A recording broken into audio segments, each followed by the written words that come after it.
#1 Rangers podcast. Make sure you tune in to find out all the latest news. Let's go Rangers.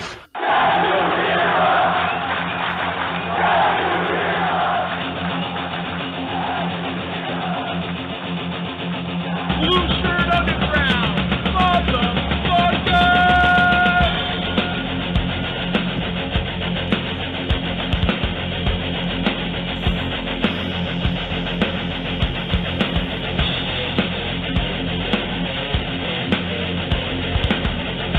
Get BS a Ranger fan.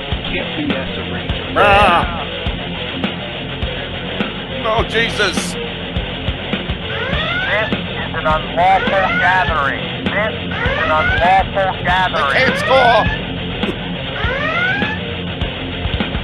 The truth is out there. The truth is out there. This is the underground. This is new media. This is the underground. This is new media. Ranger fans, report to the critical thinking hangar. Ranger fans, report to the critical thinking hangar. And now here is the starting lineup for the New York Rangers. They all can't score. This is New York Rangers hockey. This is New York Rangers hockey. This is New York Rangers hockey. This is New York Rangers hockey. This is New York Rangers hockey. This is New York Rangers hockey. This is New York Rangers hockey. This is New York Rangers hockey. This is New York.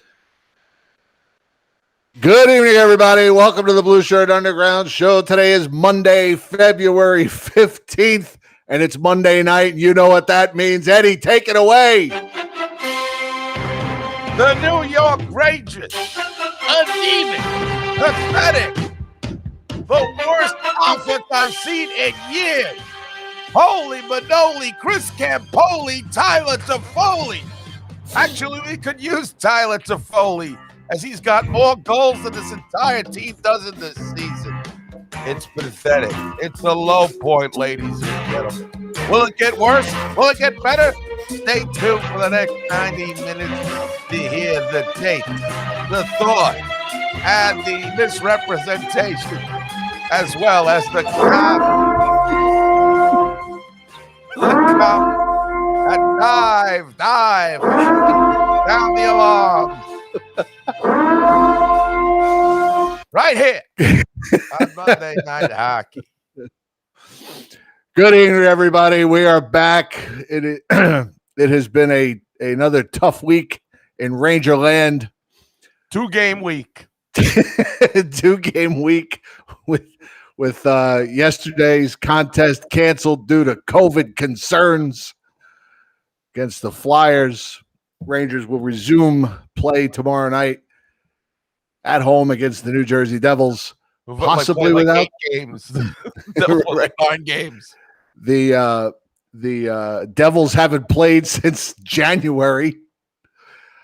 I'll tell you what. I don't know what you're thinking, Eddie. Good evening to you, Eddie. How are you, sir? I'm doing good. How about you, Jim? Good. Like change pleasantries. Hey, everybody out there. Hey, I love ya. I'll say this. You know, I'm not too upset about 2 losses to the Boston Bruins. They were a perennial cup contender. They're one of the best teams in the league. They were 11-2 or 12-2, whatever they are. Rangers went toe-to-toe with them. Played pretty well both games. I'm not going to get that upset about it. And as Eddie always likes to say, not as good as Boston. Right? But I'll tell you what, Eddie, tomorrow night, if they don't come out and show some fight and put the biscuit in the basket against the Devils, they better whitewash that team, who haven't played in weeks. Half the team's down with the COVIDs, the rubella, the Covidia, the Covidia. I agree with you on the premise, but I'm gonna go off. I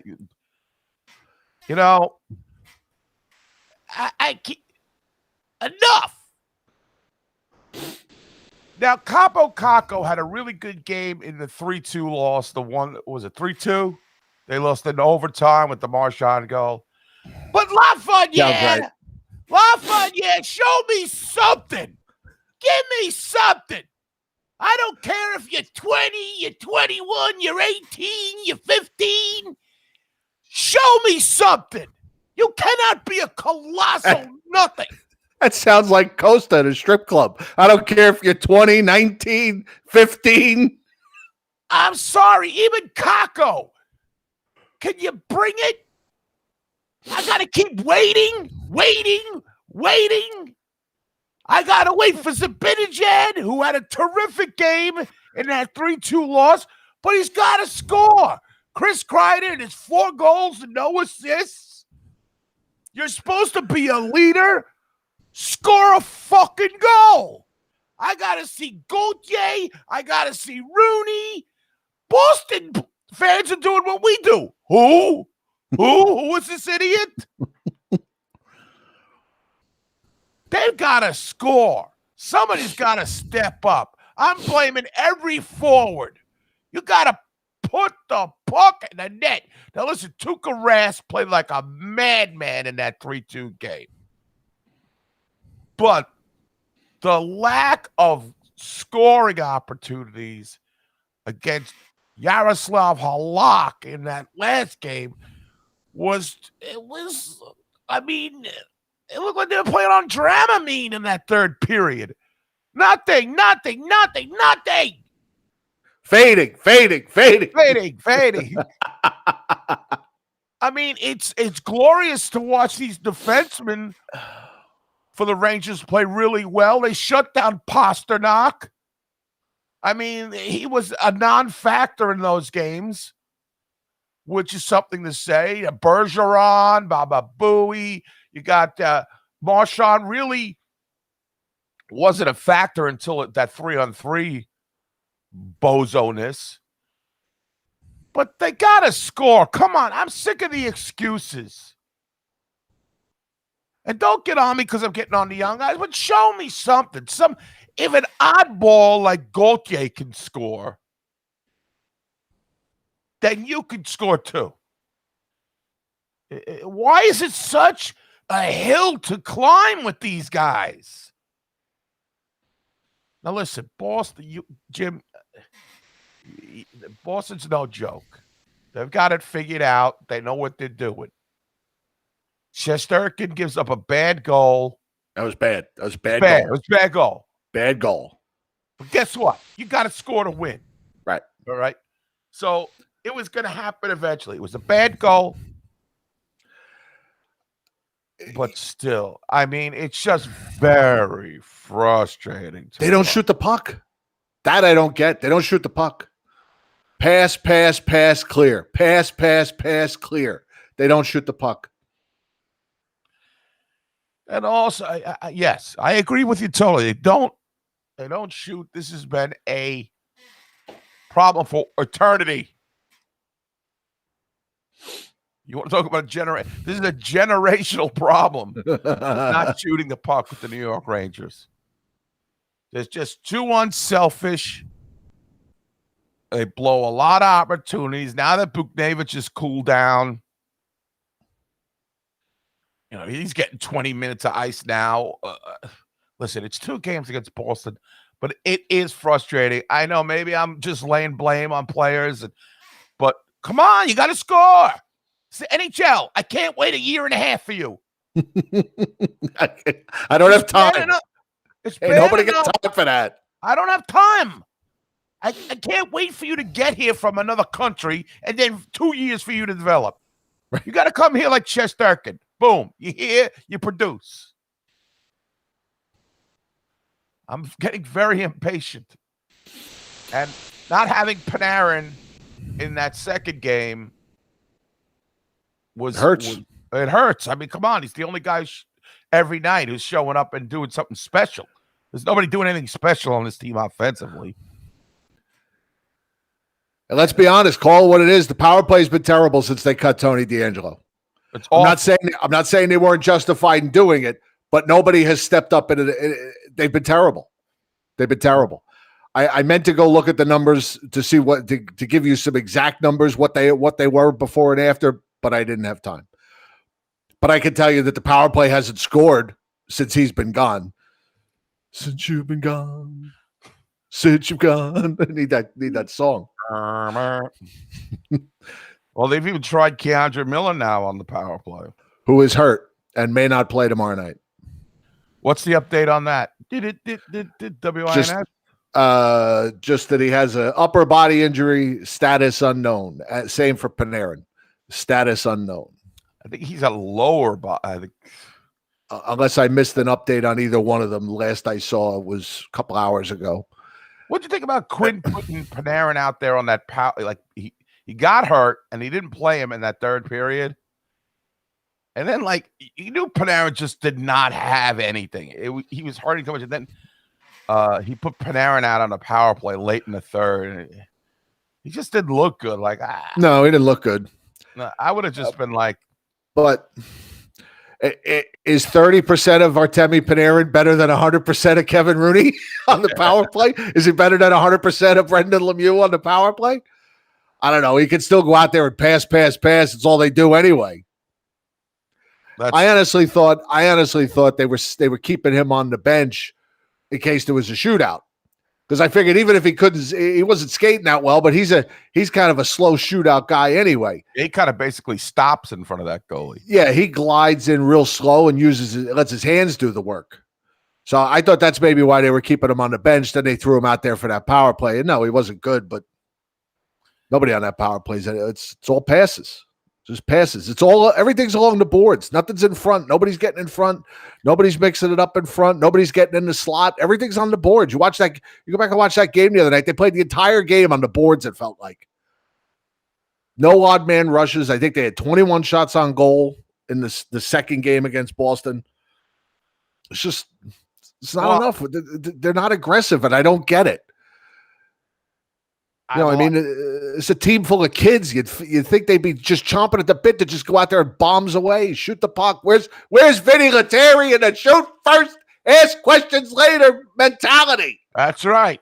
Vinny Lettieri sent down to the AHL again by the Anaheim Ducks, by the way. Oh, what misunderstood. They just don't get him up in the National. They don't get Vinny Lettieri's. The world's not ready for Vinny Lettieri. I think that's what it comes down to.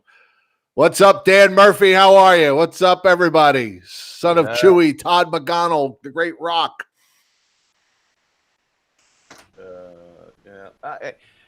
It seems that the Rangers are content with trying to get that puck back to the point and nothing else. Nobody else moves. Nobody else causes havoc. I will say you did mention Brendan Lemieux there. I think Brendan Lemieux's played pretty well lately because my eye is always on him. Jen made the point the other night that Brendan Lemieux has been a different player since Tony DeAngelo was waived because he doesn't want to be next. He's another guy who runs his mouth and the results are limited, and he doesn't want to be next. Well, I think he's come back and played well. I mean, if that's gotten motivated him to play well, he's mixing it up. He had a tussle. The Rangers had a couple fights there. Buchnevich got his banana beat in. I give him credit just for throwing hands. Yeah. He could have turtled. That's why I'm wearing my Winter Soldier shirt today. That movie looks pretty good, by the way. I'm not a big fan of the Falcon, but the movie looks good. Yeah, the movie looks good. The Falcon to me is kind of like he's a low-rung Marvel guy. But what am I, Stan Lee? What I think. But anywho, I thought Brendan Lemieux, I mean, now you got the fourth line actually plays decent. And the other bums, the starting six, just can't get it go. I mean, Zibanejad had a lot of chances in the 3-2 loss. Thanks for the Falcon. Thanks for the Falcon. Paulie D. Great Paulie D reference. Yes. I like to raise those Falcons. Yes. The Falconeer. I don't know. Good team. The Marchand loss. Again. You hate to see it. You hate to see it. I mean, the guy's yapping at you the whole game, Right. and then he shows you up by scoring. That's Then he won't get off the ice. yeah, he won't leave. He's such a dick. I wish we had him. Right. Well, Brendan Lemieux is our version of him, just without the productivity. Without the 35 goals. Minus the goals. Right. Minus the goals. Yep.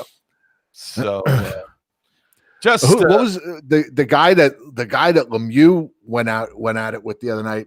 Frederick, was that his last name? The guy that Lemieux fought? Pretty sure, yeah. Oh, he was hot. That guy was fit to be tied in that penalty box. He would have climbed. I thought he was going to go over the glass and go Lemieux. And I don't know what Lemieux said to him, but he knows how to push buttons, man. That was great. That reminded me of like old time hockey. When that guy he was fit to be, he's like pointing at him like we're going at it as soon as he. Wow. Yeah. Who else had a fight? Did anybody else have a fight in that game? Didn't Rooney have a fight? Did Rooney have a? There was another fight. Was it Rooney went at it with somebody? I don't remember now. Well, don't. What the hell are you? Look up the stats. Potato fought Wagner. Victor Potato. That's what it was. Victor Potato. I thought we were gonna have I thought we were gonna have I thought it was gonna be a little bit more brawly. And let me just say this. Sorry for yelling, but what a refreshment, Jim, in the 3-2 loss to watch a quality NHL broadcast where I've got McGuire and I've got Albert, and there's no editorializing, if that's a word. And they're just calling the game. There's no mooing. There's no mooing. There's no what that and McGuire. I said this on Twitter the other night, and I thought people would get all over me. I was surprised how many people agreed with me. I said I would take Kenny and Pierre as our broadcast team every night. Exactly. The only time I can't deal with Pierre is when the Penguins are playing. Other than that, he doesn't bother me. I mean, the guy's it's obvious he's a brilliant hockey mind. I got no problem with that. And he calls the game. He's very good as the color guy. He just doesn't talk for the sake of talking. He waits for his spots like a color guy should. Right. And boy, was he gushing about Adam Fox that entire game. We've never heard a man crush on a Ranger like that before. Oh, the hockey IQ, the top 5 hockey IQs in the league. Right. Adam Fox again, Kenny. Adam Fox again. I love it. I loved hearing it. We don't get that from our own guys. We'll take it from Pierre. I don't care. It's good to hear somebody who's not tied to the organization saying really great things about our guy.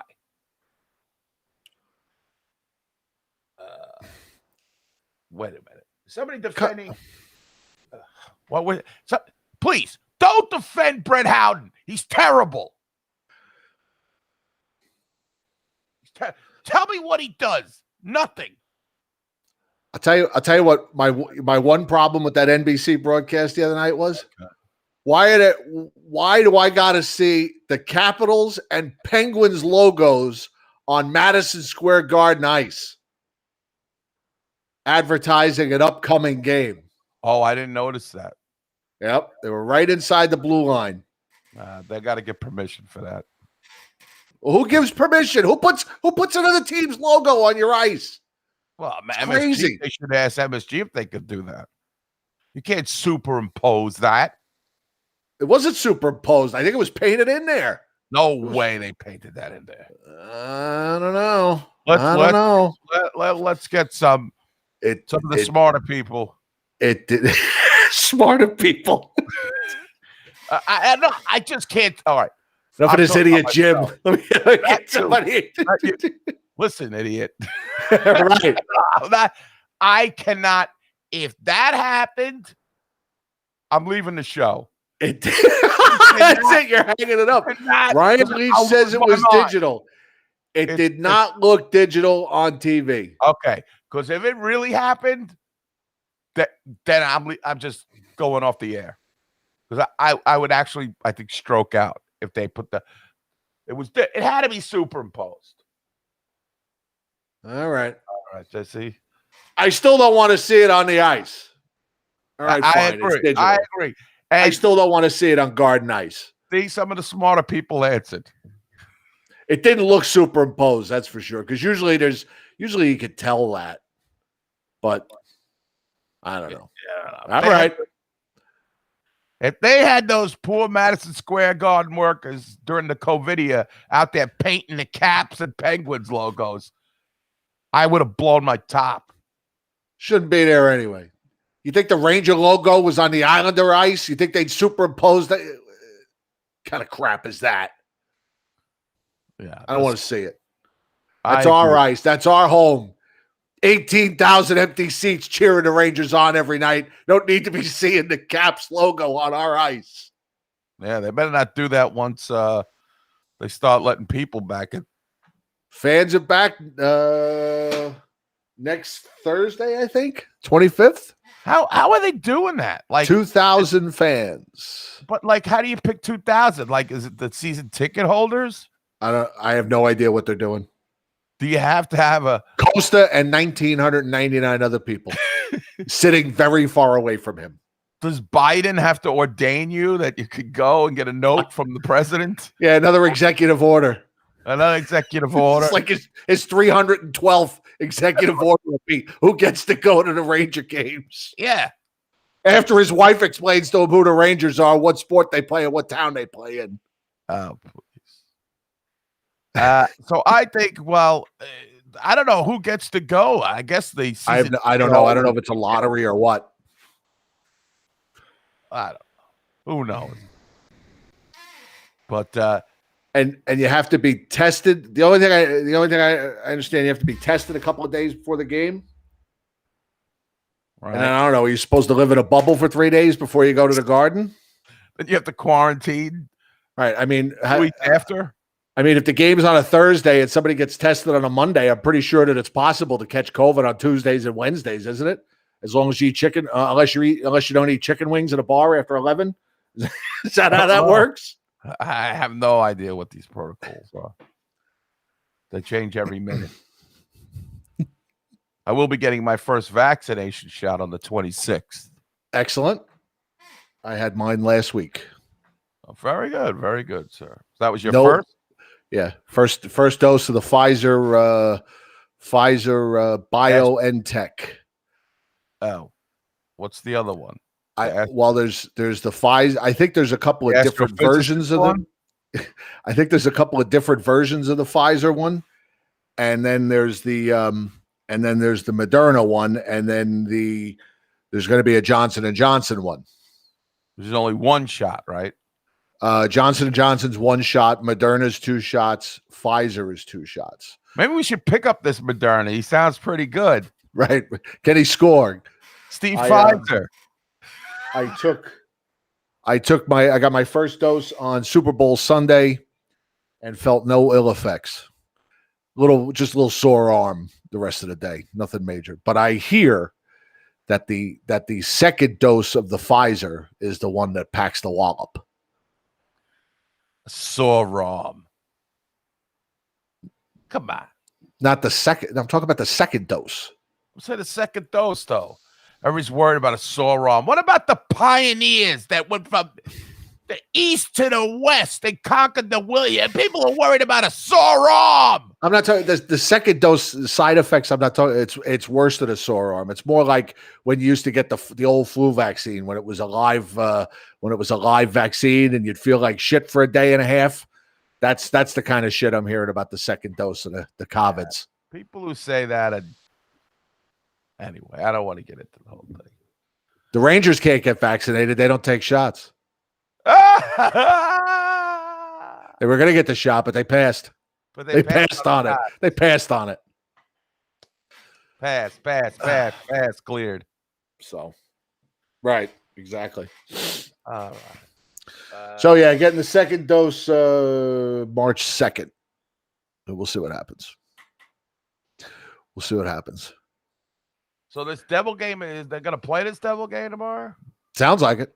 Sounds like the Devils finally have enough players to Field the team. To field a team. Yes. By the way, you'll read that Rangers vaccine joke tomorrow on Blue Shirt Banter. Yeah, what's going on over there? Wow.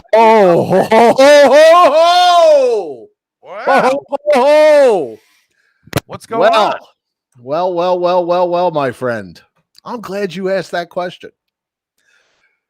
Blue Shirt Because barbecue. Sorry. Okay. So you remember we had a little fun last show at Blue Shirt Banter's expense because a couple of their writers, their managing editors, had pulled a disappearing act, and then Joe Fortunato had reappeared on Super Bowl Sunday, but only discussing his barbecue tips and talking about his brisket and his smoker and his grill and his temperature and this, that, and the other thing. So we came up with this little logo for them and renamed the Blue Shirt Barbecue. We had our graphics department come up with a nice logo for them. Right? So I don't know. That was funny. Right, it was. We all had a good time with it. And then a few days ago, after our show, a couple of days after our show, one of the managing editors of, let me see here. Let me see if I can, Blue Shirt Banter puts on the Joe Fortunato. Let me find it here. Oh, here it is.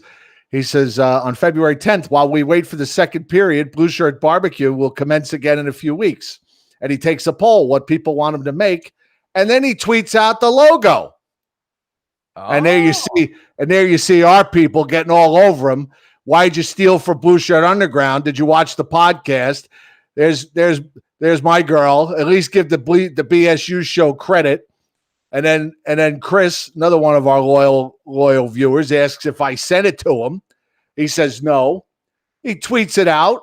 Everybody gets a big laugh out of it. He doesn't even give credit for it. And then he makes it his. And then now he's made it his. Where is it? Let me get to the top of the page here. And there it is. He's got it as his cover pick. So we know one of two things. We know that either Joe Fortunato's watching this show, and if he is, hello, Joe. Good to see you.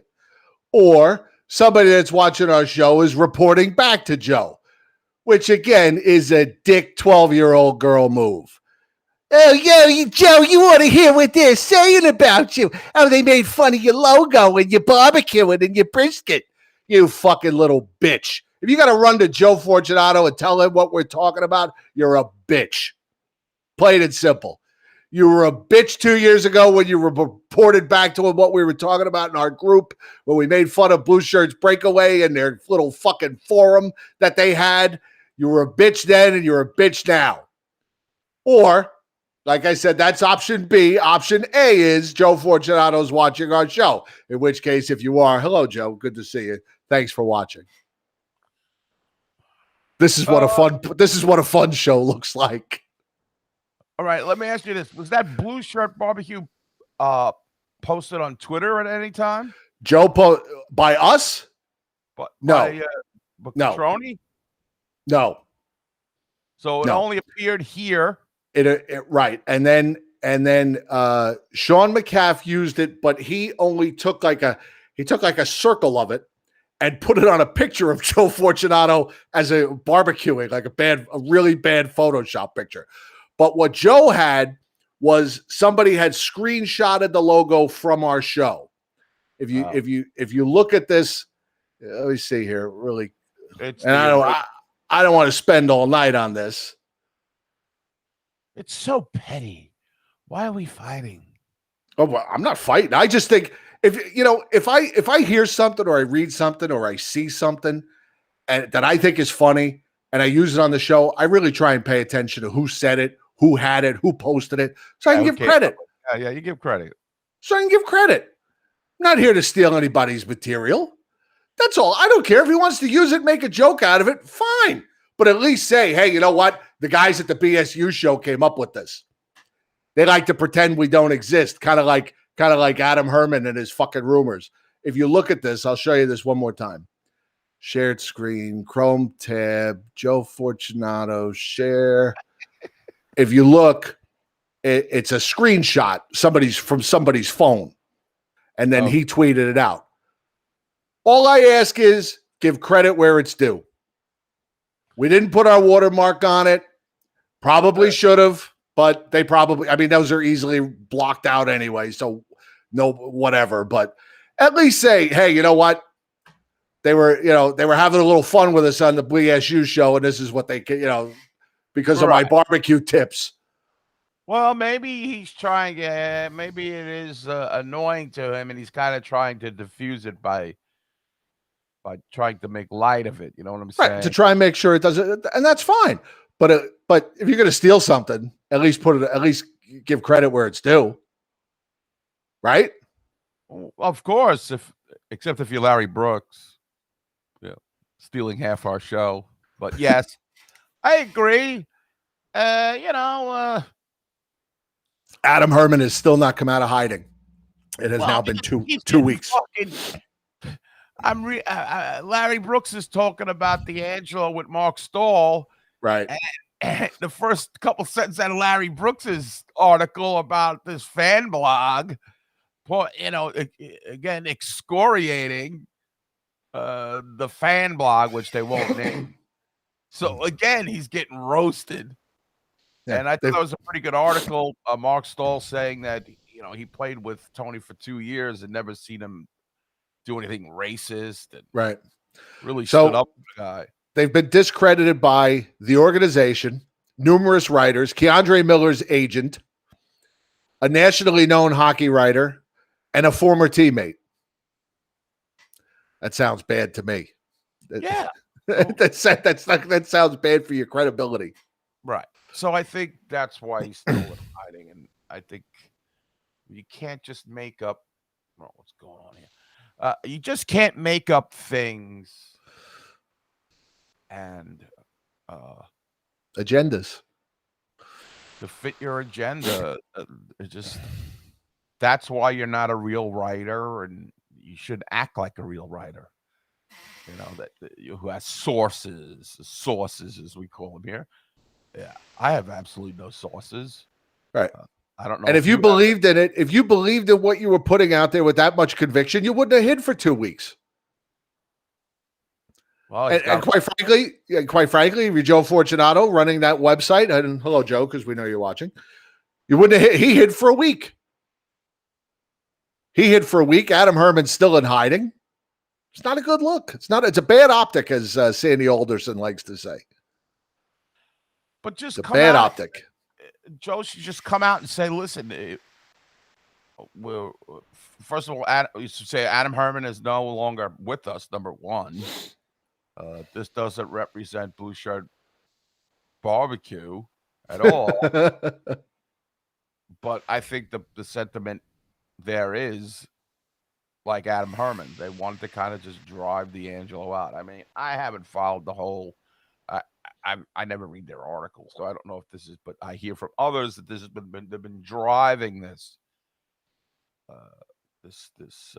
narrative right for a long time. I just want it to go away. I want to forget about Tony DeAngelo. I don't think he's going to be moved until probably the deadline. I think teams will wait till they can get him at a really cheap price, and the Rangers aren't going to play him. Right. Unless somebody really needs a defenseman really quickly, I don't see him. This thing getting resolved as far as him off the team. But the Rangers, they do look. They don't have anybody make that stretch pass to get those breakaways that you were talking about.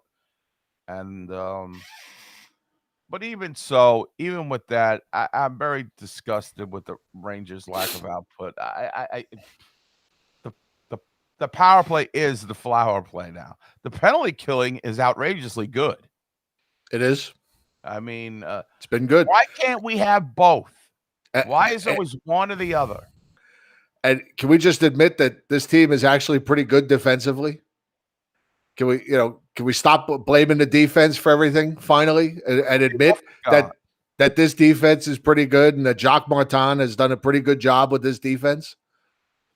And defensively, now the flip side of the power play not being good since Tony DeAngelo is gone is that the defense has gotten better since Tony DeAngelo is gone.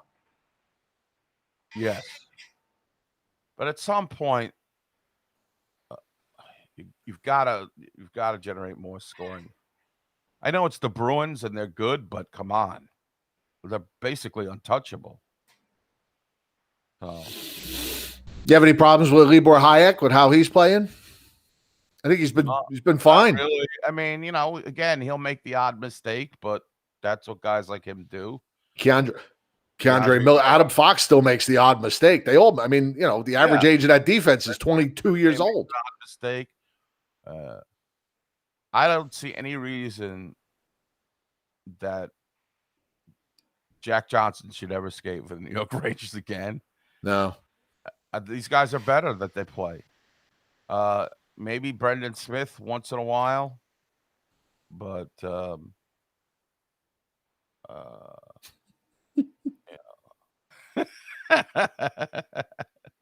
was good, Nick. Yeah, I mean, it just, and Shesterkin looks like he's back in business. I mean, the goal was a little weak.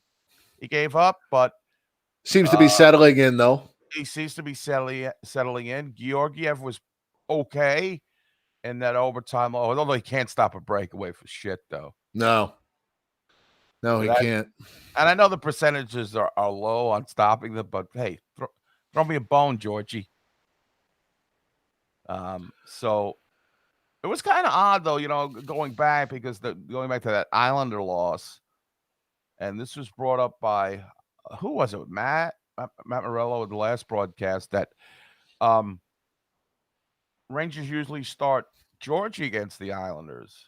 Yes, but they went with Chesty, and then they came back with Georgie and went back to. I mean, it was a little odd. I don't know. I'm not in panic mode. It's just they're not winners. Winners find a way to win, and they don't have a way to win right now. I said this in our group yesterday because Robbie, the great Robbie Guy Lombardo, asked if it was time to panic. And I said, I'm not panicking over a team in a rebuild that just lost 2 games to one of the best teams in hockey. I said, but I'm very disappointed in the veterans on this team. And maybe there just aren't enough guys in that locker room that hate to lose. I don't think so. There's a difference between being a veteran and knowing how to win, but there's, and then there's hating to lose. I'm not sure. Maybe there's just not enough of that mentality in the veteran players. Chris Kreider, the ghost of Christmas past. That's his new nickname. Sorry. I was kind of on the trade Kreider boat last year, and it didn't happen, and they re-signed him. I've had close to enough of him because it doesn't change. It doesn't change. I mean, there's he's not improving. It's just you know what you're gonna get. He's inconsistent, and you see that he has the tools, and it's frustrating that he can't put it together every game. Right. It's the same. It's been the same thing for years with this guy. He disappears for weeks on end, and all of a sudden he scores 4 goals in 2 games. And then he disappears again. He does this thing that annoys me, and I don't know if it annoys you guys, but he'll come down on the wing, right? And of course he's speedy, so he's always got he'll get a step on the defenseman a little bit. The Rangers never cut to the middle of the ice. That's another thing. Right. The middle of the ice is like an unexplored territory. The middle of the ice in front of the goalie, the Rangers never go. They go to the face-off dots, back to the point. You'll get one guy who'll come in front of the goalie once in a while, but the middle of the ice, no thought of ever going in there. But he'll take this shot, right? And it's always like a really low percentage shot. Goalie will glove it or save it. And then rather than Kreider going forward, he curls and he goes backwards already. Like he's going to back check. Now, to me, why is he curling and going backwards? Shouldn't he just be continuing forward? I don't know the specifics. I'm not into the deal, but it sounds like to me it's like I took my shot. I'm heading back. Like instead of like, get in there, you moron. You lunkhead. Crash the net. Keep going forward. Go behind the net. Whatever you got to do. Stop with the curly cue going back. I got a lot of gripes. I'm very gripey today. I don't know if any of the... I wish they would... How many wins do they have in regulation? Like 2? 1? It's getting very frustrating, Jim. It's 4, isn't it? In regulation? Or 3? No, they're 4, 6, and 2. 4, 6, a couple blowouts. 4, 6, and 3. Yeah, I'm a little salty. I'm not losing my shit, but it's just like, come on, give me something here. No, I get it. No, I understand. It's it's frustrating. They've been shut out how many times already? Yeah, that's another thing. I mean, they've been shut out 3 times, or 4 times. Do we have any answers?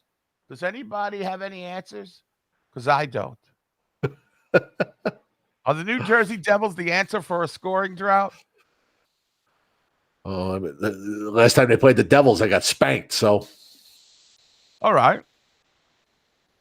Is it the schedule? I kind of look at it this way when I try to put a positive spin. I'm like, okay, well, the teams they're playing in the division are fairly tough. Most teams have some superstar players on them.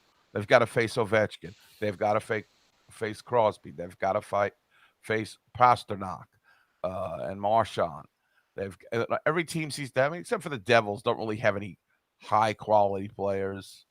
And Buffalo, they got to face Eichel. They got to face whoever. And I don't really think the Rangers have any player that equates to them other than Panarin. And if he's not playing, whatever. So I feel like the Rangers are at least playing teams. Their defense is getting some good lessons out there, that they're getting some good experience. So that's my takeaway. And I think the defensive, for the most part, defense has been up to par. It's done pretty well. But I just don't understand why they can't score just a little bit more. I mean, the muckers and the pluggers are putting the puck in the net. 26th in the league in goals per game, in case you were wondering. And that's why I got on Lafreniere and Kakko at the beginning. You stupid young. Score some goals. I see all these other stupid young guys come in and score. Elias Pettersson comes in his first season, scores. All these stupid, and they don't even get really good chances. Like, I don't see, wow, what a prolific chance. He blew it. No. These guys go up and down the ice. Have the Rangers have only had the one game canceled, right? Just this game against the Flyers. Were there any other games canceled? I think there was one other. Was there one other one? Was there one other, folks? Trying to remember. I'm just trying to figure out. The Canucks have played 18 games already. Yeah. Are they playing double headers? Are they playing? Like 1/3 of their season's done already. Right. Huh. That's because Vancouver, there's Canadians and that socialized medicine. They take care of their people up there. Is that what it is? It's commies. Is that what it is? That commie medicine. That when they're not riding, when they don't win the Stanley Cup. Molson's got the cures. Maybe that's what it is. Maybe it's Molson. It's built in. Labatt's. Yes, the Rangers Devils game got postponed. Okay, so they've had 2 games postponed. Yes. Okay. Right. Okay, yeah. So still 2 games canceled. And the Rangers haven't had any COVID yet. Right. So I don't know. Jim, I'm flummoxed. I just don't have any answers. I'm just a little bit irritated.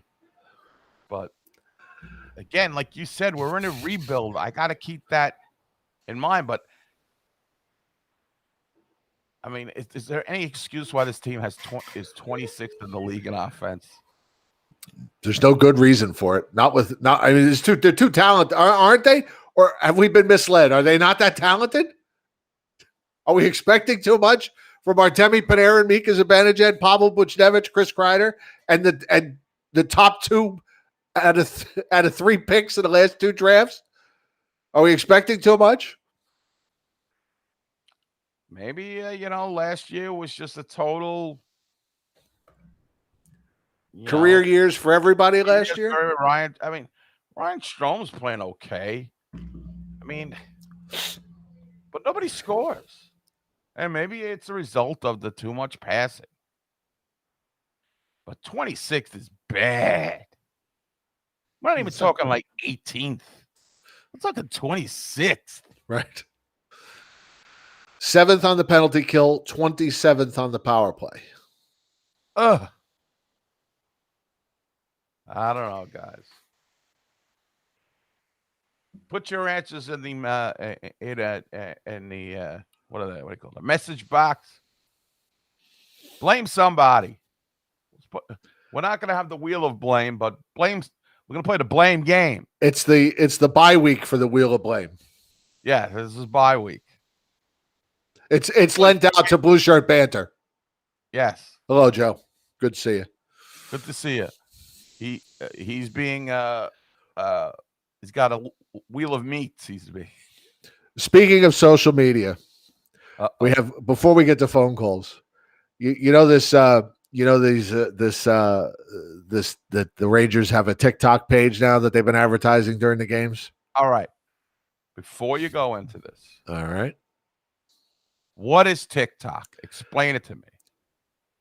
Well, basically, TikTok is an app for teenage girls and teenage boys mostly.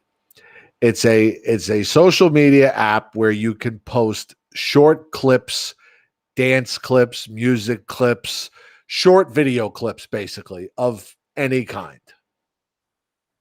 It's extremely popular. There's millions and millions and millions of people on TikTok.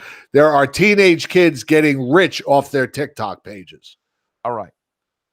Why is this different than Instagram? Well, Instagram is more pictures. TikTok has got the filters. It's got music. Okay. I'm not going to pretend. I'm not going to tell you that I'm a TikTok More expert. evidence that this species has amused itself to death. Right. It's very popular with the teenagers. Jen's daughter is on it. My daughter's on it. They like to do dances and they post them out there for people to watch, and it's very popular with teenage girls. Well, it's social media, and now the Rangers have a TikTok page. Can we take 3 minutes to show you some of the ridiculous things they're posting on TikTok? 15-year-old girl. Why do they have a TikTok? Can I show you? Okay. Let's show you. I think Avery hears me talking about TikTok upstairs. See, I don't get it. I mean, pretty soon, in a couple of weeks, I'm going to turn 56 years old. I hear the word. I know people do goofy things on it, but why? Now you tell me the Rangers have a TikTok. Why do the Rangers have a TikTok? Well, they're going to be on every platform? Is that what it's all about now? Am I going to have a TikTok? I don't really think you need a TikTok. And I'll be honest with you, the only reason why I have a TikTok is that I can keep an eye on what my is the. What are you dancing? Who? You. No, you didn't let me finish my sentence. I said the only reason why I have a TikTok account is so that I can keep track of what my daughter's doing on TikTok. Ah, well, that's certainly good reason. All right. So here is the Rangers TikTok page. Gives a fuck. Score a goal.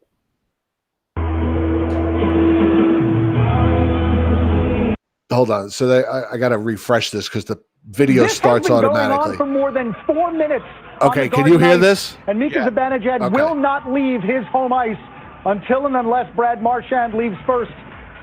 Follow MSG Networks on Twitter and vote on your Doing More player. Mika Zibanejad is doing more. He will not leave the ice. Cheers, Brad Marchand. They are still out there. As you can see, the Zambonis on the ice. And Mika Zibanejad and Brad Marchand refuse to leave. This is a live shot from inside Madison Square Garden. And Mika Zibanejad's skates are still on the ice, as are Brad Marchand's down at the other end. You wonder if they're going to be out there the entire time.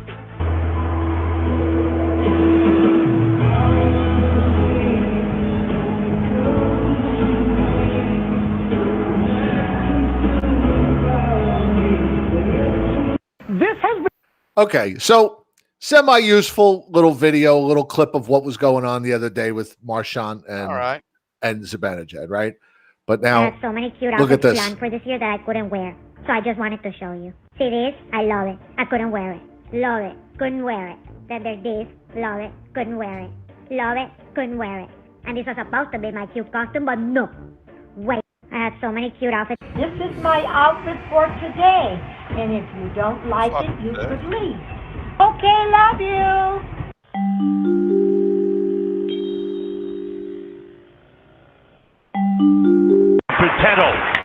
Where are you going? You're lost. Dollar Tree headset, so free, freer than a public restroom. You're literally dog water, ZOPR, earning check. Oh, we have none. He scores! Anthony Bottino! That is a sample of the mindless garbage that is on TikTok. And this is through no fault of the Rangers. That is just symbolic of what is out there. But why do you even need to be a part of that? Well, it's just stupid. Okay. I don't know what I just saw. All right. Can't they just like show that on rather than on TikTok, that platform, just show it on like YouTube or between periods or whatever? Just post it on Facebook without the goofy voiceovers. And then I can wear this, but I can't wear it. And it's a beautiful costume, but I can't wear it. What the fuck? People, the world is gone to shit. That's all I can say. I don't understand any of that. I thought it was interesting that Marchand he's such a dick. He is the biggest weasel dick. I don't even know if Sean Avery did that stuff. Probably did. But Marchand, knowing that Zibanejad, that's his fucking anything to get the guy off his game. Absolutely. I mean, I got that. First of all, Giannone sounds like a 13-year-old girl on that fucking thing. Play that again. Watch. He's like, hi. Oh, I know. I don't want to go find it again. I already closed it all out. All right. We don't have to go back. But I don't know. Hello, John Prestano, the great Johnny down in South Florida. How are you, sir? Good to see you. I still cannot get over that. Yeah. It's true. It is embarrassing. And get off my lawn. You know, when you get older, you get wiser. And that's garbage. That's pure unadulterated trash. I can get these kids go on if they want to do their little dance. They want to get into their K-pop, whatever they want. Do your little dance on the catwalk. The catwalk. Everybody's a dancer and a singer now in this country. Right. Kids aren't really accomplishing anything. All they're doing is dancing and singing. And my daughter should be. When's she going on a play? Oh, go watch. What a beautiful singer. Yeah. See how many singers they're hiring. The hell out of here. World is all right. I don't want to go into this right now.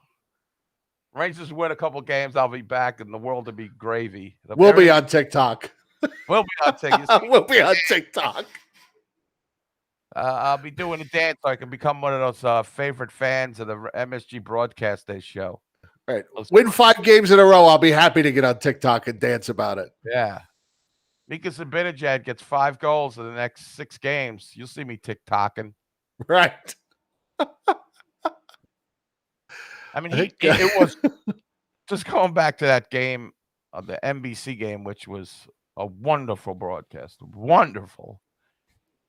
He got so many chances. He had like 7 chances in the game. They just couldn't score. And he seemed smiling and happy he was getting the chances. That's what he said at the game, after the game. He was glad he got the chances, but right. I don't know, Jim. I beg to get any answers from the standing room only crowd here. I got nothing. You let me down. I think the entire fan base is flummoxed. We're befuddled. We're betwixt. Bothered, bewitched, and bewildered. Yes. Well, flummoxed, verschimmeled, verklempt. How haven't they dropped this game to the Devils tomorrow? Well, then it gets bad.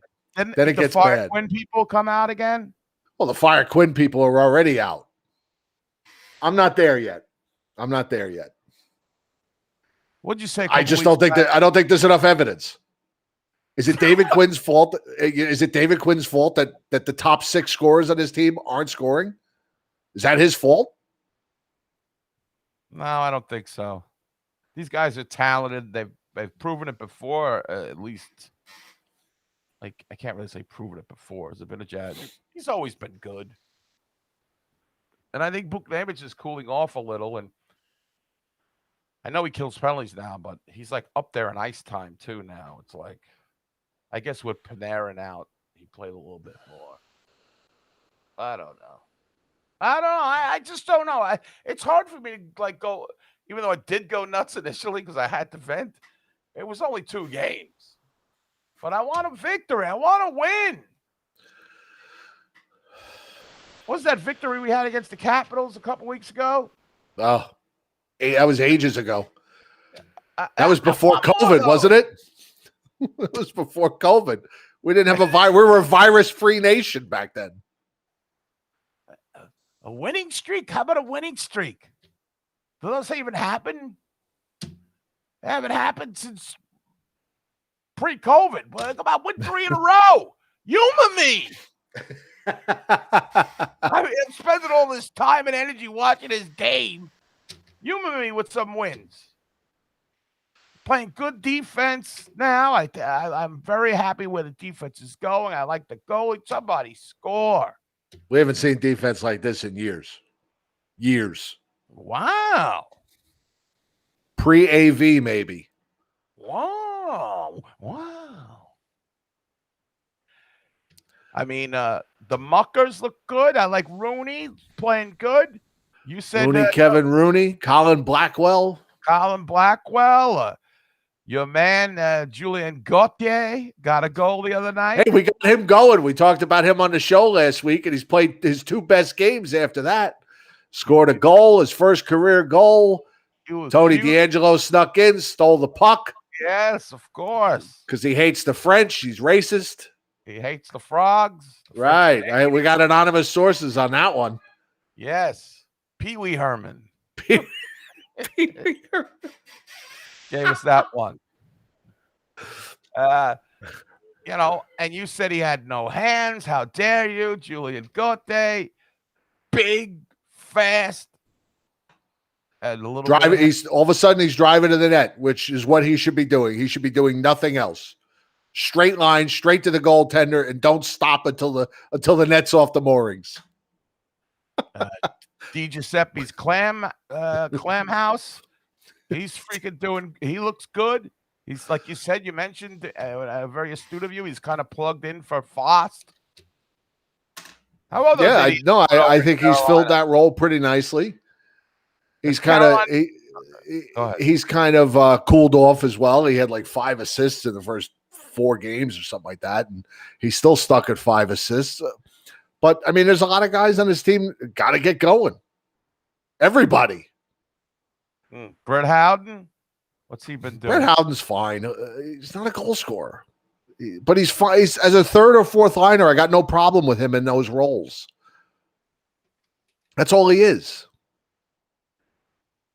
You know, he's going to be a 10, 15 goal guy if they're lucky. But lucky. It's terrible. Can't we just put Lafreniere and Kako on the first line with Zibanejad and see what happens? What's the worst that's going to happen? They don't score? Right. They've been doing that. Hey, stop dicking around. Stop putting them with Strome and right. And I think you make a good point, Jim, because you're dicking around with the lines because you want to win games. But that isn't in your mind. That's what the coach is thinking. I got to go with the hot guy. I got to try to win this game, blah, blah, blah. And and winning does go a long way with giving a young guy confidence. But you know what? You make a good point. Put them with Zibanejad, and that's it. They play the same thing, and you see what they're made of. See if they could all get out of their slumps together. I mean, what has Chris Kreider done the last 2 weeks to deserve that he's got to be out there on the first line? He should be on a 3rd line right now. You know. All right. Yeah. I got nothing else. We'll spin the wheel and say hello to. Who do you want to spin the wheel of guests? We got Matt Morello, Rock, and Costa. Nick Adams was here but dropped off. I don't know what happened to Nick.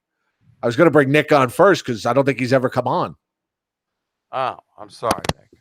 I may have been. But he was only on there for like a minute and he dropped off. Bloviating, I was. But all right, let's go to the sane man. We'll go to the sane people first. We'll go with Rock. Well, Matt's sane as well, but Costa's off the rails. He's talking about JT Miller. Who cares? What's up, Rock? What's up, boys? What's going on? How are you? I'm just enjoying the humor tonight, as always. It's just the DeAngelo puck thing because he hates the French. That was a good one. It's true. We got sources on it, Rock. Yeah, they were all over. They don't want to. They don't want to speak up, but you know, I heard things. Yeah, like everything else, right? Right. They can't kick this guy down the hill for far enough. It's just it's incredible, and it's just very ironic that their power play has stunk since he hasn't been on it, and that they haven't been able to get any kind of offensive flow going. Guy only had 50-something points and 15 goals last year from a defenseman, but we don't need that. But that's okay. But listen, again, not to go back and rehash this whole thing, but to me, I care about DeAngelo, the hockey player. There's a lot of guys that on a lot of teams, and listen, I'm a Yankee fan. Aroldis Chapman had his issues. Jose Reyes, football players, basketball players, hockey players, everybody has problems. And for whatever reason, this kid's being exiled over something, that happened how many years ago when he was a 17-year-old kid. And, let's be honest, when we're 17, how many stupid things have we said, or even in our early teens? So whatever, it is what it is. I'm 50. I still say stupid things. Oh, I'm with you. I just don't say them in public. For some of the things I did to the 17-year-old, I would be in jail now. Yeah, you're probably right. No doubt about it. I'll tell you a story. And please do not get offended by this, people. It wasn't meant like, okay, we used to blow up this Chinese guy's mailbox every year at the same time. Okay. And we put an M80 and blow the thing up and laugh, and we would videotape it. We were so stupid. Wow. And laugh and like get in the car, take off, and everybody like, ah! Yeah. Now, I used to think it was funny that this guy never took in his mailbox around the same time. But literally, though, guys, that's a hate crime now. Yeah. That's a federal offense. I would go away for that little piece of what I thought. Did you happen to check the statute of limitations before you told that story?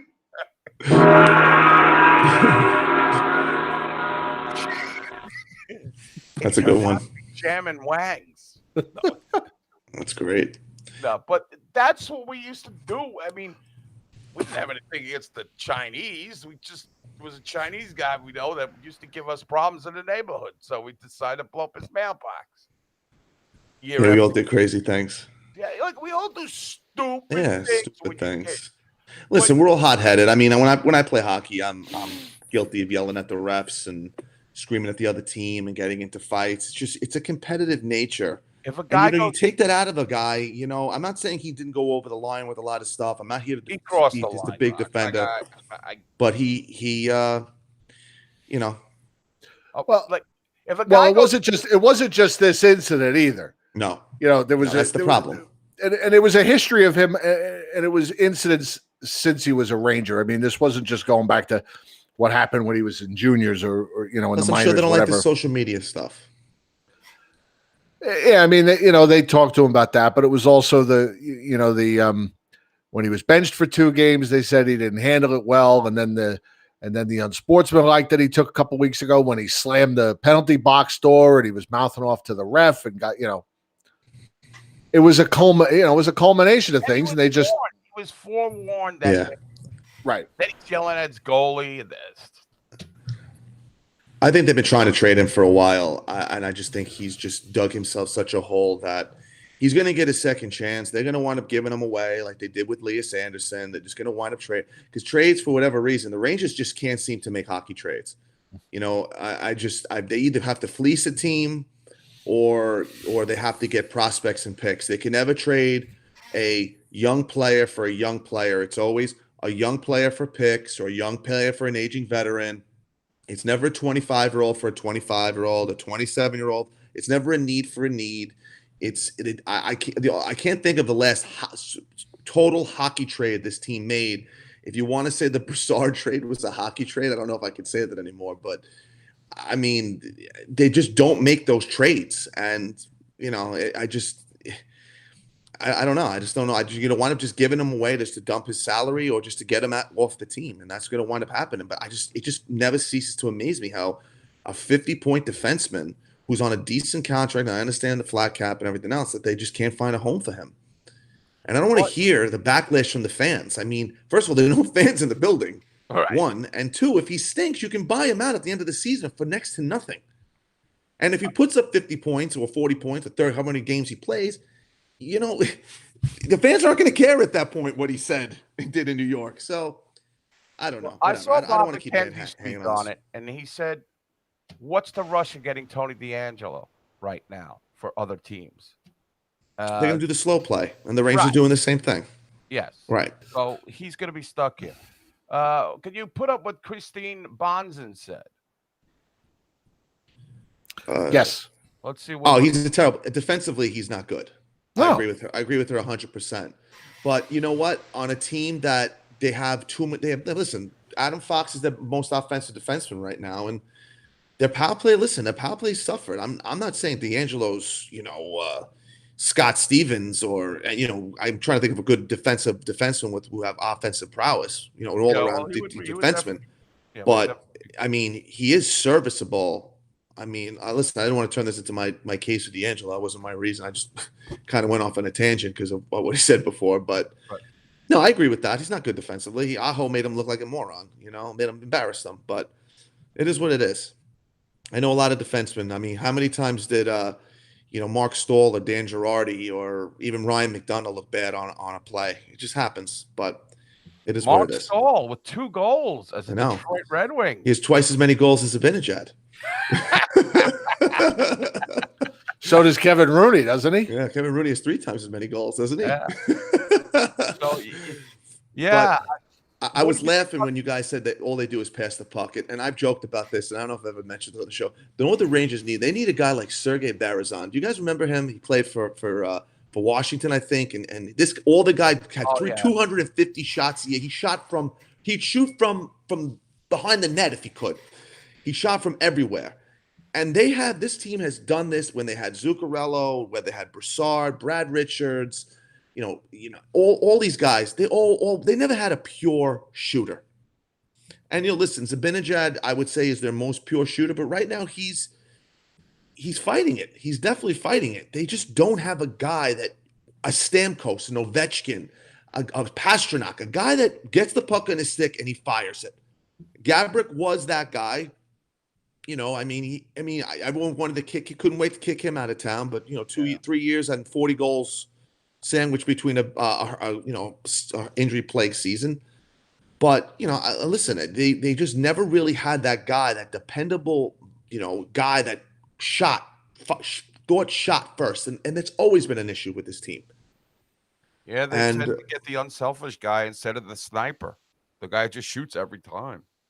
And that's the thing. And the thing, too, and you made me laugh, too, when you said Buchnevich has turned into a great penalty killer. I guess they said the same thing about Rick Nash when he was making $7.8 million a year. I know. Chris Drury. Hey, Rock, here you go. Here's some numbers for you. Sergei Berezin, right? Only played six seasons? 1, 2, 3, 4. 7 seasons in the NHL. Big season. He had 2 big seasons with Toronto, I think. He had almost a 60-point season with them. Yes, 60-point, 50-point, and then a couple of 40-point seasons. In 7 years in the league, he had 1,100 shots. 263 shots one year, 256 another year. Those were his 2 biggest scoring seasons. I remember that guy shot from everywhere. Right? Left wing. From everywhere. Left wing, set at 7 seasons in the league. Chris Kreider's in the league 9 years, has 1,200 shots. The most shots on goal he's ever had in a season was 2 years ago. He had 201 shots. I'm going to defend Kreider from this perspective. And listen, the timeline sucks, but you can't say Kreider's been money in the playoffs. And I know you need to get there, and I know you need that guy, but I agree with you. He disappears on end. And I'm on the flip side. I was a big component that was having such a great year last year that, I felt like the team was finally turning the corner. Now, listen, I don't want to sit here and start making excuses, but this team that went into the bubble and it started this year is not the same team that finished last year. They're a completely different team. I don't know if there's just I don't know how to explain. They don't look the same. They don't look comfortable out there. They look very disjointed. I don't have any answers. Can you blame Quinn? To me, I blame Jeff Gordon. We talked about this on a couple previous shows. I think this lineup needs a shakeup. That's a good one. He shoots from everywhere. He does. He has a great shot too.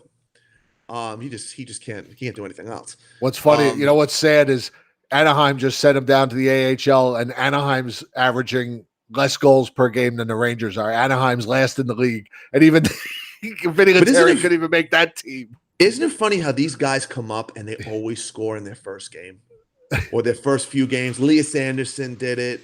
Blackwell when he's his first game. I mean, I know I'm missing people, but Daniel Goodell. Lettieri scored in his first game with his grandfather in the crowd. I mean, and then they don't score again for like 6 months, and you don't ever hear from them again. But it's frustrating because I just think this team's a little too comfortable. And I think they need to kind of jolt this lineup a little bit. I don't know. I don't know if it's the playing the same teams. Boston's they're going to be good. They're going to be tough. I'll tell you, Jim kind of took me off the ledge. I listened to his post-game recap a couple nights ago, and he made a great point. And they're not getting crushed. If they were getting crushed every night and they were losing by 3 and 4 goals, you can't have it every way. I mean, you can't be mad because they're losing. You actually can be mad because they're losing. Let me rephrase that. But it's not like they're rolling over. They're playing solid defense. They're not getting creamed. The problem is that every mistake that this team makes, and the Islander game was a big component of it, is winding up in the back of their net. I mean, every mistake this team made, and I shake my head. I'm like, they can't do anything right. And every goalie they're playing against now is Jacques Plante. It's incredible. Standing on their head. I mean, they put every Ranger killer goalie. They waited for Jimmy Howard to come out of retirement to go play for Buffalo because they have Halak, they got Tuukka Rask, they got Carter Hutton, they got Varlamov. They're all in the same friggin' division now. Every Ranger goalie that they can't beat. They're all in the same division now. So would you agree with me in the overtime loss, which it's heartbreaking. Buchnevich passing the puck that totally pissed me off. You're in a prime shooting.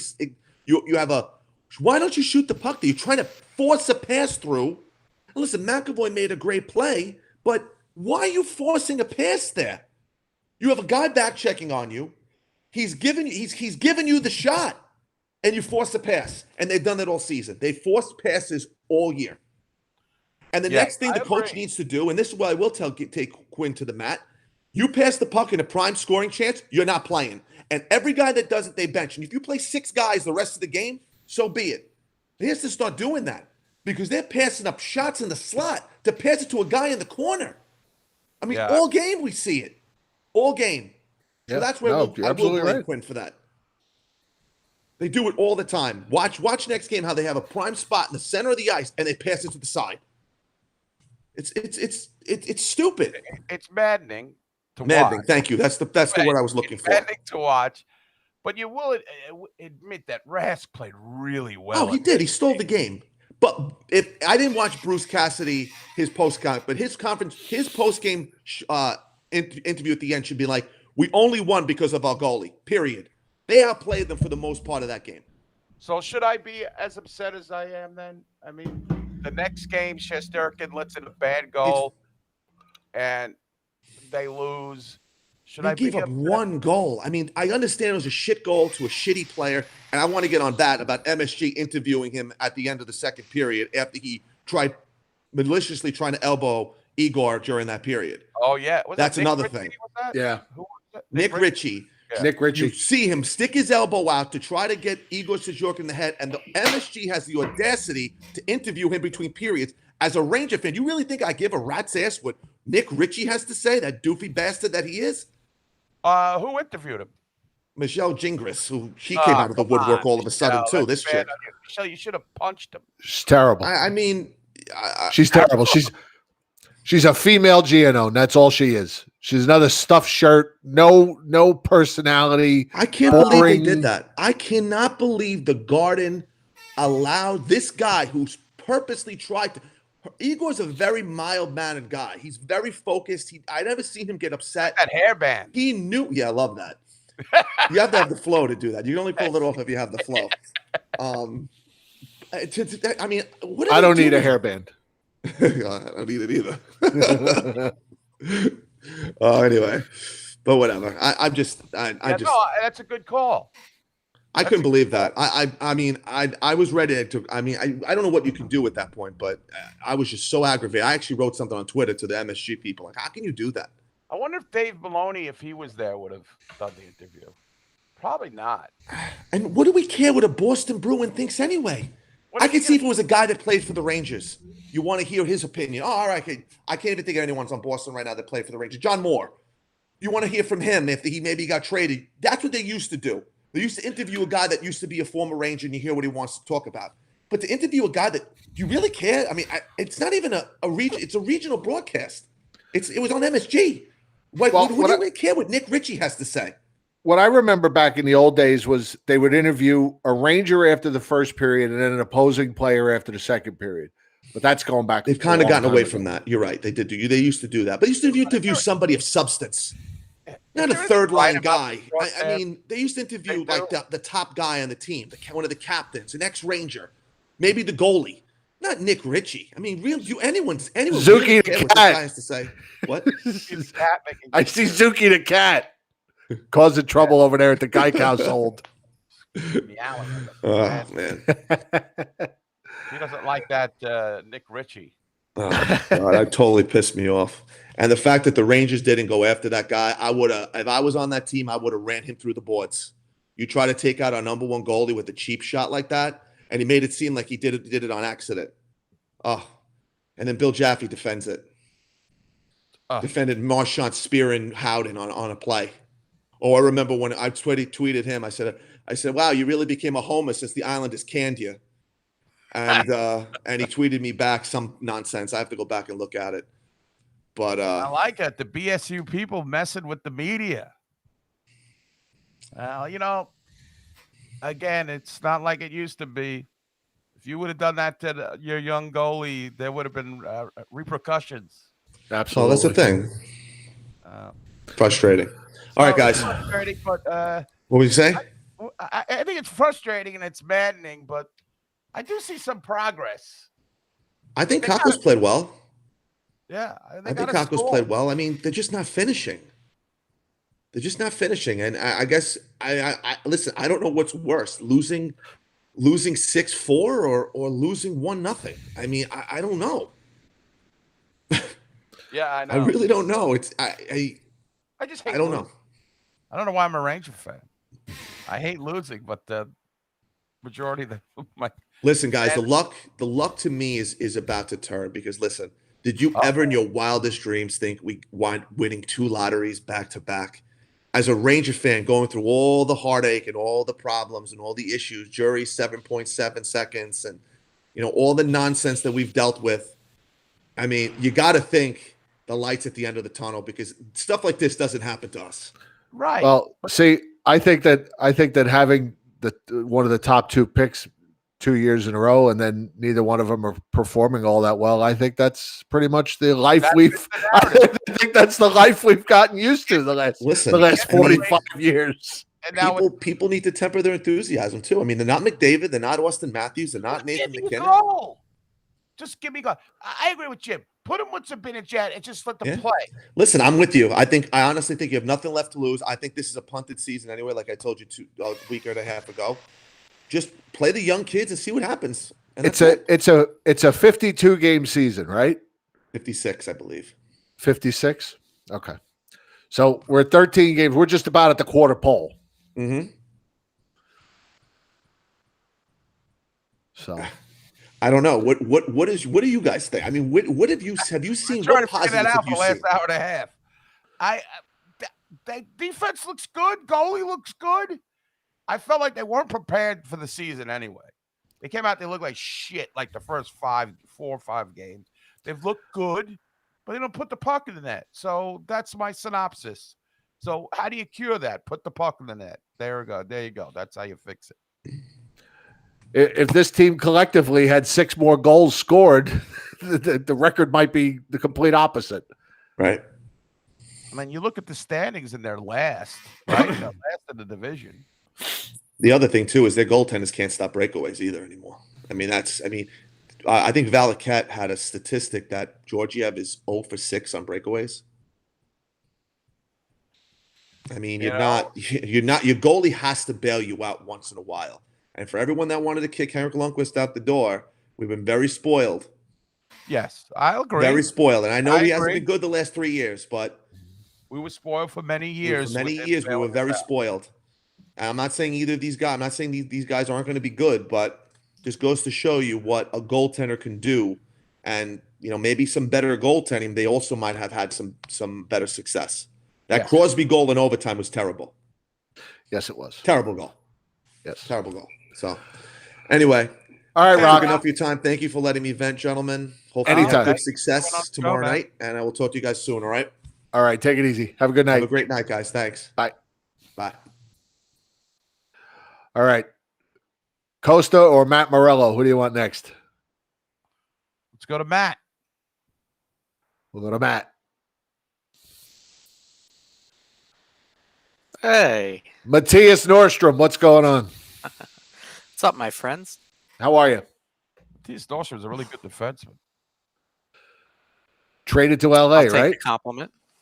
For, I think, Marty McSorley. I think you're right. Curry was part of that deal. So this team is frustrating, huh? Yeah, I mean, maddening is my word. So I'm trying to look to hold on a second. The future, not too far. Ray Ferraro, Matthias Nordstrom, Ian LaPerriere, Nathan Lafayette, and a 4th-round pick for Marty McSorley, Yari Curry, and Shane Churla. Are you kidding me? Well, Shane Churla was a madman, but he hurt himself in a fight and he never played again. Marty McSorley was an unmitigated disaster in New York. Yari Curry wasn't much better. And then I think Curry played 1 or 2 years here, and his contract came up, and he decided he was going to play for somebody else instead of stay with the Rangers. So fuck Yari Curry. Curry played 14 games, went right back out to the West Coast and played with the Ducks. Yeah, fuck him. All right. So Matthias Nordstrom went on to have a 14-year NHL career, by the way. He was really good defense.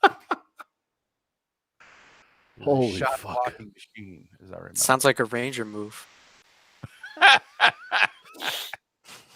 All right, give us your expertise. Get down to brass tacks.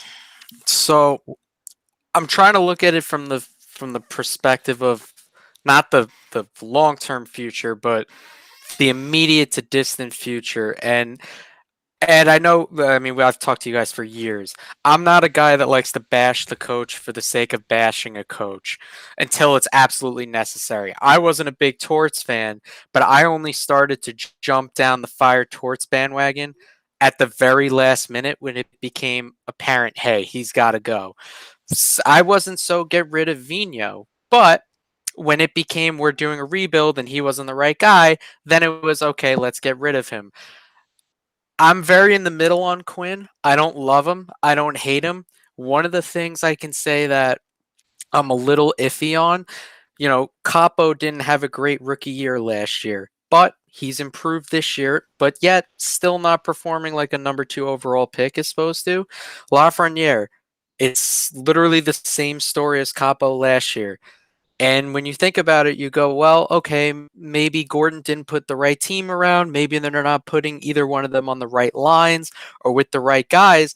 But then you sit there and go, well, when you had something last year and now you have a new guy who you can argue is supposed to be better than Capo or the same, and it's becoming a carbon copy, who do you blame? Yes, the player takes some of the brunt, or the organization does for not putting the right pieces. But maybe the coach has to take some of the blame for that too, especially when it's the second time around. Yeah, I mean, I'm not in love with this coach. I like him. I think he's done an okay job for a guy that's never coached on the NHL level. I think he's okay. I think he was the right guy at the right time. You know, is he the guy that's going to be here in another 3 years? Probably not, because no Ranger coach lasts more than 4 years. Not for the most part. Certainly not. Torts? 5? Torts was 4. AV was 4. Before Torts was just like a bunch of guys that lasted a year. I think 2 Rennie years. was only 4 too, or Yeah, maybe something 5. like that. No, Rennie. Maybe 3 seasons, 4 seasons. Rennie was the coach coming out of the lockout, and he was fired in 2009, midway through the season. So he was probably about 3.5 years. Thing. Yeah. If you go look at the Rangers' head coaching history, there's not a lot of guys that have lasted more than 3 seasons, 3 or 4 seasons. At least in the modern era, you're right. It's not 4 is about the max. So anyway, just to get back to, I think he's done okay. I don't agree with everything he does, but I've never agreed with everything a coach does for this team. Excuse me, I have to correct myself. Alain Vigneault was coach for 5 seasons, and so was Rennie. But 4 to 5 is about what the going rate is. Yeah, about that. You know, and the other thing, and listen, I'm in full agreement with the top echelon star player, Kreider, Zibanejad, Panarin. They have not been what they are supposed to be or what they were last year. That also kind of has to fall on him too, because he's not getting the best out of them. Now, Zibanejad, I do think COVID has something to do with it. You look at him, he's sluggish, he's slow, he doesn't have the same zip to it, the shot's not the same. Maybe it's something with the upper respiratory side effects that COVID has. Who knows? Although I don't think it plays well for him, being that next year is the contract year, unless he has a fantastic year, which, hey, we saw last year 5 guys had contract years that were unbelievable. So I don't know if you blame Quinn there or it's a little bit of just circumstance, but Kreider's the one that's frustrating because, like you said, it's his 9th year in the league, and they put a freaking A on the guys, which I know we can argue captains, whether they mean something or not, but he's essentially the most veteran guy in the room, which is also a problem, that he's the big veteran that's supposed to be a leadership role, and he just goes MIA for long periods at a time. You want to know, by the way, we haven't mentioned his name at all in this show. You want to know who I'd make captain right now? I'd give him the C right now without an issue. Ryan Lindgren.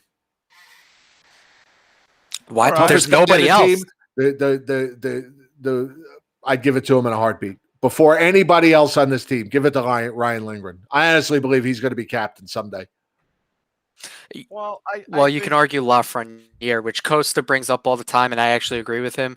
I do think they're going to hold out and then give it to him, because if you look at these number one picks of the past, normally they don't even wait that long. They give him to in year 2, year 3. He might be the guy that they just wait for and then throw it on him. Well, I agree with Lindgren if it's not going to be Lafreniere, because game in and game out, he's all in. If there's one guy that really you could see hates to lose any battle, whether it's a physical battle, a one-on-one battle, even he'll even join the play. He is a guy.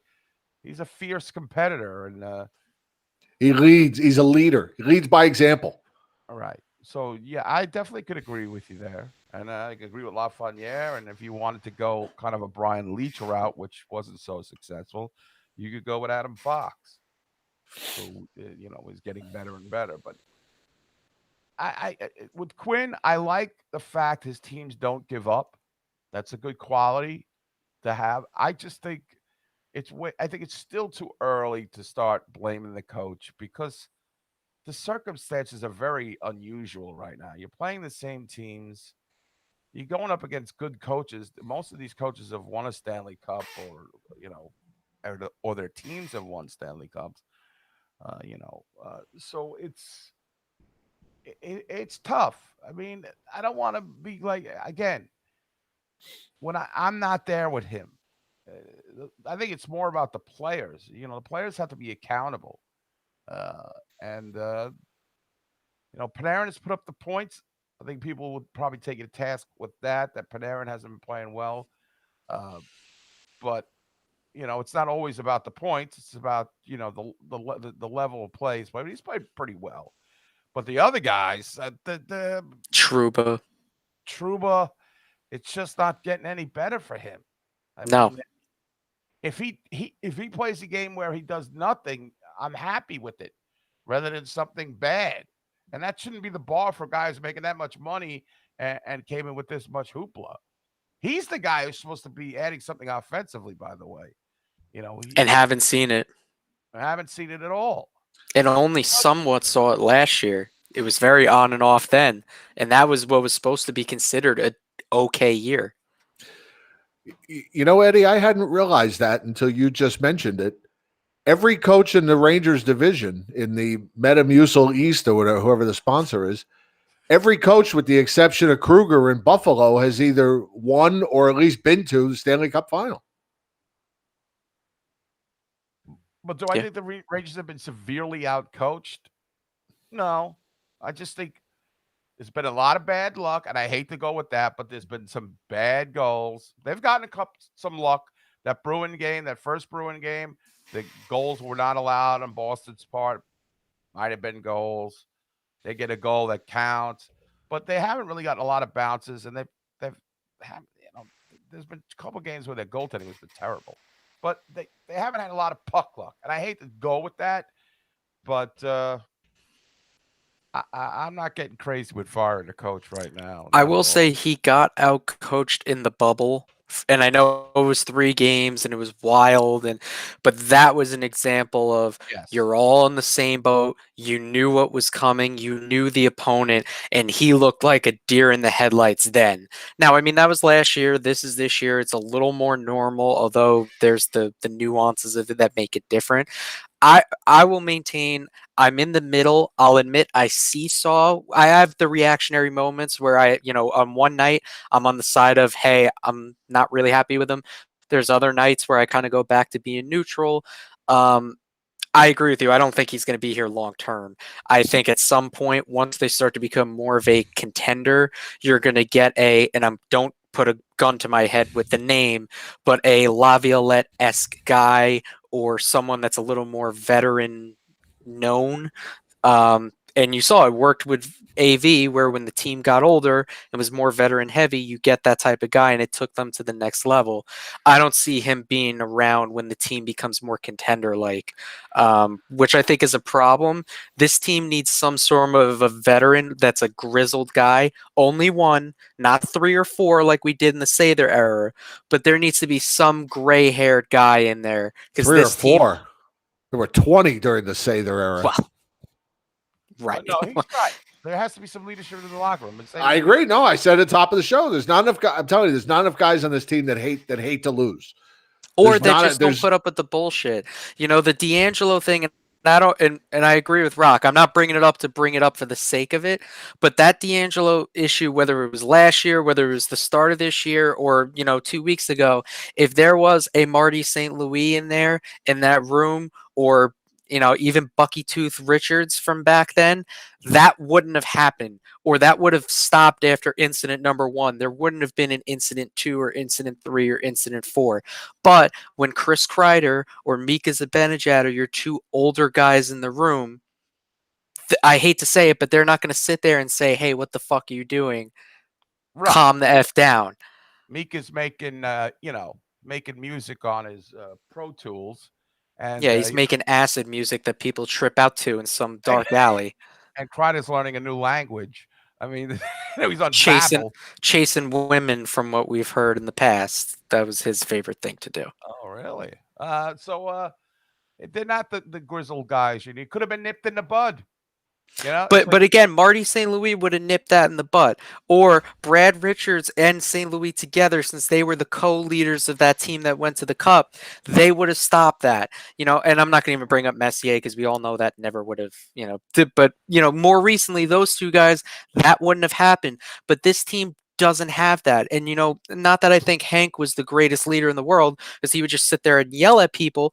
But hey, I don't think DeAngelo is going to be doing that to Hank. Probably not. But when you have a bunch of softer guys that don't have an edge to them, with the exception of Lemieux, that's the problem with this team. And Quinn, you could tell he yells at guys, and he'll get in their head on the bench, which is great. But you need a player that's going to hold his own guys accountable out there. Yes, you need a couple of them. You need a couple guys that are going to be like, listen, what are you fucking guys doing out there? Like, just the coach, blah, blah, blah. The coach is never going to be happy. Whether you win or lose, he's going to fight. But you have a guy like, we're fucking losing to these guys. Wake up. Or, hey, Tony, you can't fucking be saying that. We're all in this together.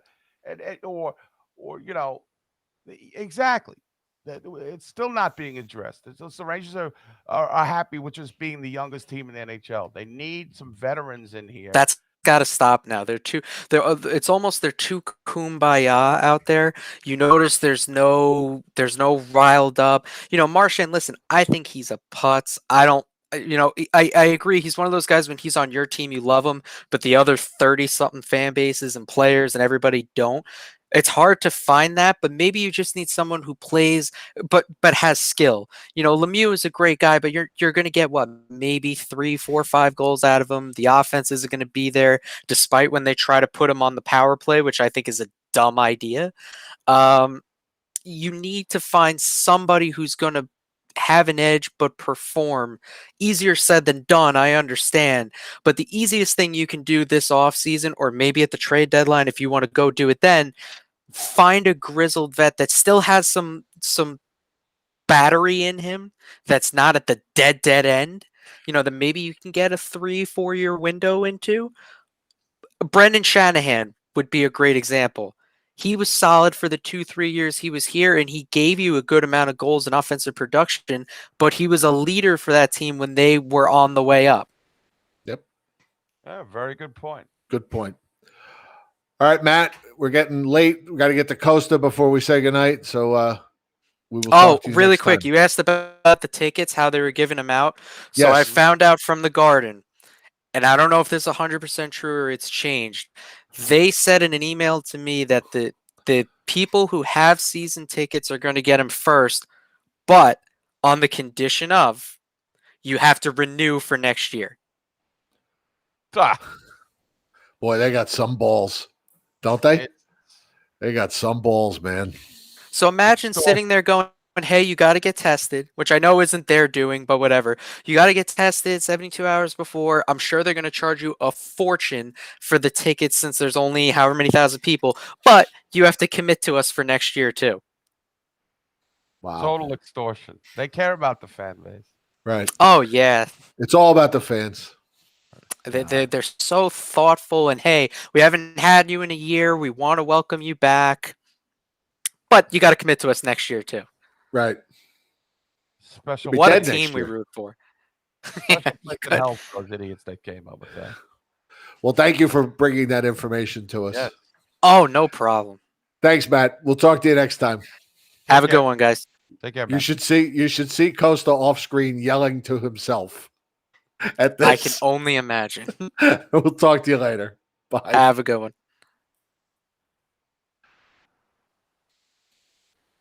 Let's bring him right in. Only if you renew. Oh God. What's up, Costa? Yellow there. I was Hello saying there. I was saying Matt Cook, that son of a bitch, that piece of shit. Oh, That guy fucking was hurting people and nothing because he was on the Pittsburgh Penguins. Nah, who gives a shit? Same with Marchand. He's an asshole. He's a Bruin. Who gives a shit? Yeah, but I Look at would that. say Marchand is more of a instigator than a Matt Cook was going out there to hurt people. Right. Matt Cook was a dirty, no good, rotten scoundrel. And he got away with it because look who he played for. There you go. Messing. Anyway, let's move on, shall we? Yes. The thing I'm going to say something good about Quinn now. Uh-oh. The thing I liked about Quinn the first 2 years is he was able to get the most with the least. And now, and to be honest, Jacques Martin is doing the same thing with the defense. He's trying to get the most with the least. But I think to make the next step, no, he's not the guy. To make the next step, he's just not the guy. You said something good about him. What? All right, so you need for the next step. We got to go to the next step now, or when do you? I mean,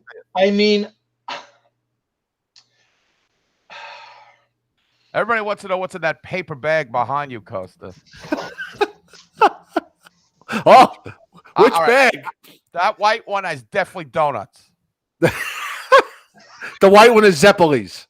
No, all empty. All empty. Are those vomit bags? Why do I have the bag? Paper. So I can put paper and I can put paper in the friggin' in the recycle bin. Which one had the salad? Panera bread. Panera bread. See, He's got his coffee back there. Because yesterday I went off the wagon, so to speak. Oh, well, let me just say one thing. Are those bags for when you watch the Rangers power play and you want to vomit? That's what he hyperventilates, yelling at him. Yelling at power play. Power play. Oh, God. Oh, that's funny. You went off the wagon? You went to Panera Bread? How bad could it be? What? You said you went off the wagon a little. Oh, Valentine's Day, I bought a whole fucking pizza pie, pepperoni pizza pie, and I inhaled it. Nice. Why? Nothing wrong with that. Good man. Anyways, like I said, again, I just think this year, I mean, again, thanks for your service, but it's time. It's time to move on. We gotta get a guy. I mean, let's be honest. This guy was a placeholder coach, anyways. A transitional coach, right? So the rebuild's over. You want to go for a new coach. You want to start the cup run. Yeah, I want to start making the playoffs. Fuck yeah. Don't you think this is kind of an odd year, though? I mean, Yeah, I agree with that. Weird. But like Matt said, the biggest problem is Laugh is now becoming Kako of last year. No. No.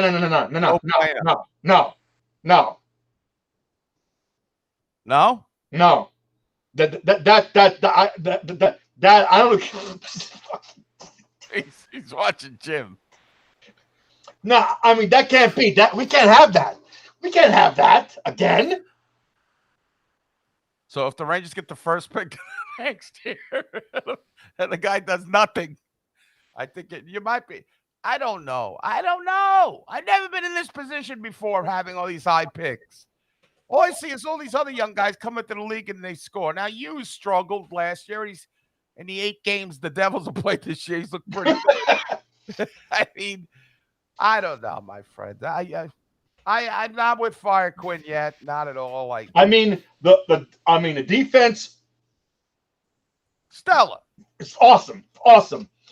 It's like the Torts defense without the shot blocking.